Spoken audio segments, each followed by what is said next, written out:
4 truths that make one noble. The Buddha is known as the one who turns the wheel of a dharma, dharma chakravartin.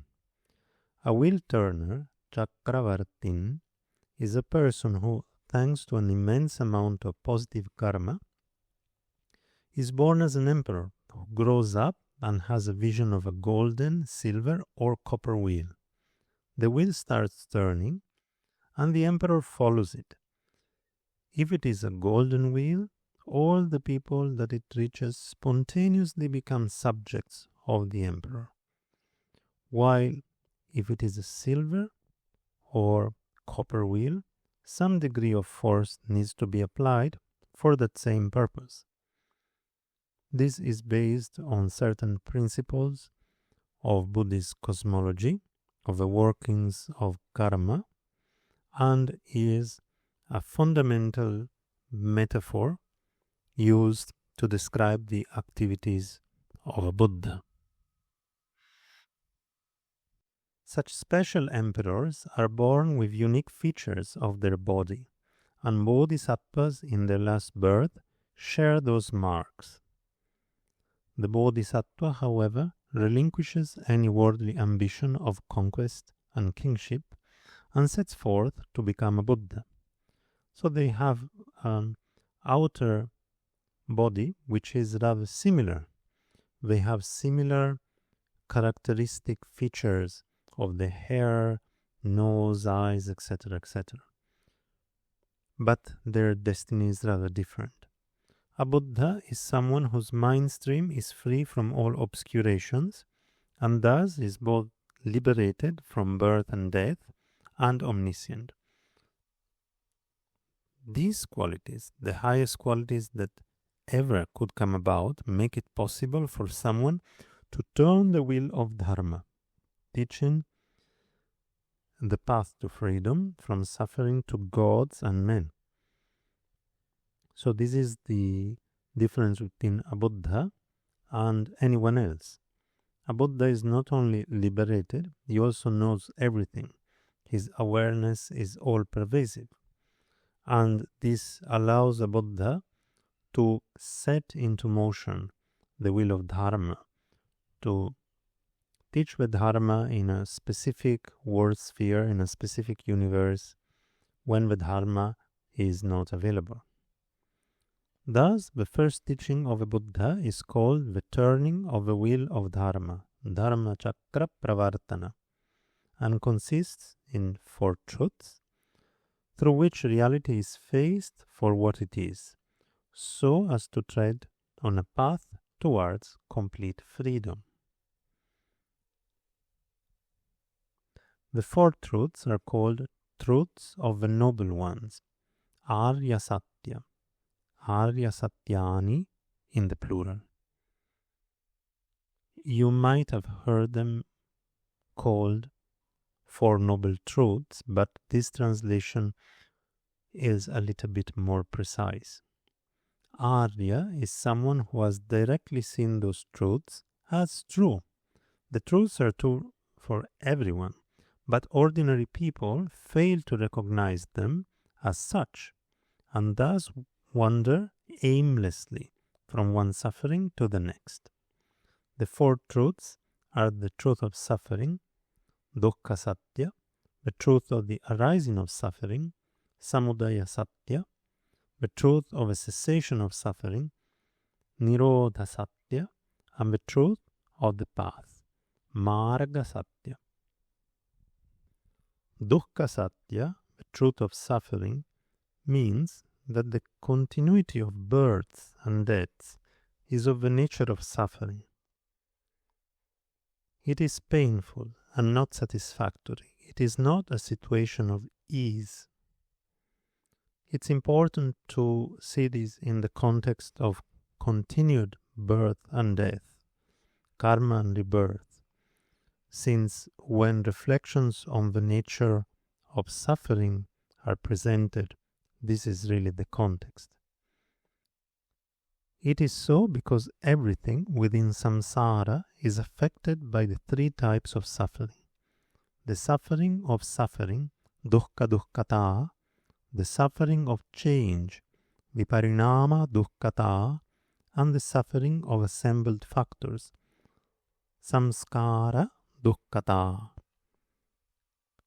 This categorization allows us to explain that even things which we normally would experience as pleasant or conceptualize as happiness are in fact of the nature of suffering.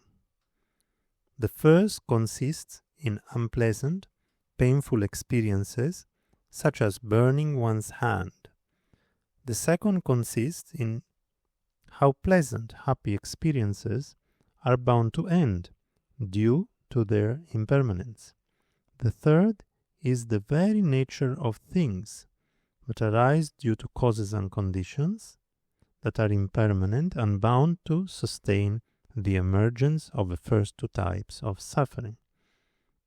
So the very nature of things is bound to be a source of more overt suffering. One may ask, within one lifetime, some people seem to have more pleasant and happy experiences than their opposites, or at least a mixture of the two. How can it be said that samsara is suffering? Is it not at least a mixed situation? I believe this is a somewhat common question. To this it is replied that when we look at the whole of samsara, painful experiences are overwhelmingly more prominent than pleasant ones. This is because it is very difficult to be born in the higher realms, wherein pleasant experiences are the majority, while it is very easy to end up in the lower realms, where pain is predominant. The number of sentient beings in the lower realms is in fact vastly greater than that of sentient beings in the higher realms. Thus, just like when we have a bag of rice, we still call it a bag of rice, even when there are a handful of grains of sand within it. We still say that samsara is suffering.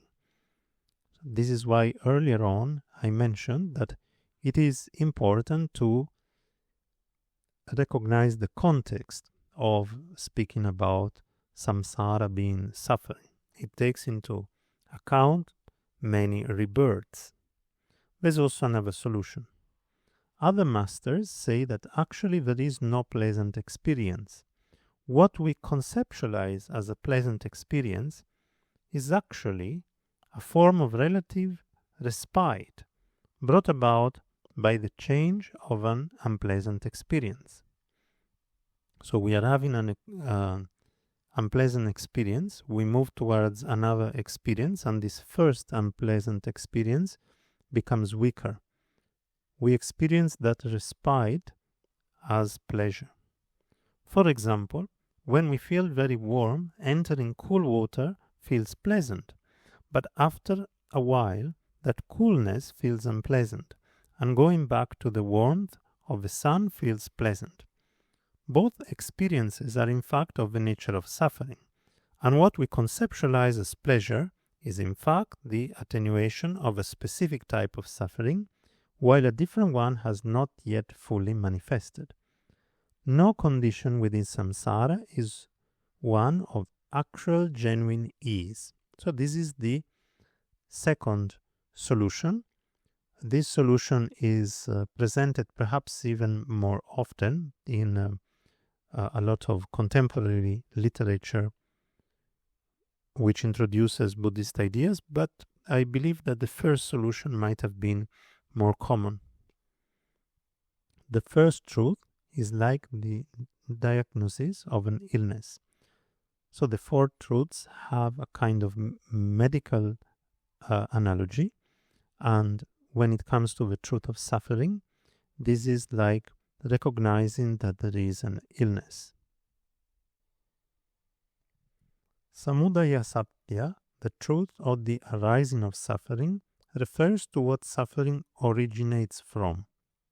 So arising here means the point from which it arises, the cause. In brief, suffering is born from mental afflictions, kleshas, of which the main three are attraction, raga, aversion, dvesha, and delusion, moha. The root is ignorance, avidya, the view of I and mine, the view of a permanent self, atman. So it is said in some texts that the basic problem is atma graha, grasping at a self, believing that there is a real self. On the basis of mental afflictions, one produces karma of body, speech and mind, which propels new births and thus the continuation of suffering. The second truth is like understanding the cause of an illness, continuing with this medical metaphor. Nirodha Satya, the truth of cessation, refers to the cessation of suffering, freedom from birth and death that comes about when ignorance is uprooted and there is no more chance for mental afflictions to come about. It is the same as nirvana, the complete blowing off of the aggregates. So once this grasping at a self is completely uprooted, there is no more basis to have attraction, aversion, and delusion, and the whole foundation of samsara has been destroyed. The third truth is like understanding that the illness is curable. So when we learn about the third truth, we understand that yes, we are in a situation of suffering, but this can be overcome. Marga Satya, the truth of the path, refers to the path to the cessation of suffering, the training of body, speech and mind, the training in discipline, meditation and wisdom that gradually results in a direct seeing of the nature of reality, the realization of no self. It is not sufficient to just get the concept that there is no self. One needs to really undo the grasping at a self, really change the whole perception. And this happens through a process which depends on many causes and conditions, requires engaging with body, speech and mind, requires training in more balanced behavior, and then in the ability to focus through meditation and to directly see the nature of reality. The fourth truth is like the cure for the illness. So just like a doctor would offer a specific cure, and then it is up to us to implement that cure and get better, so the Buddha offers the dharma as a cure which we need to implement in order to overcome suffering.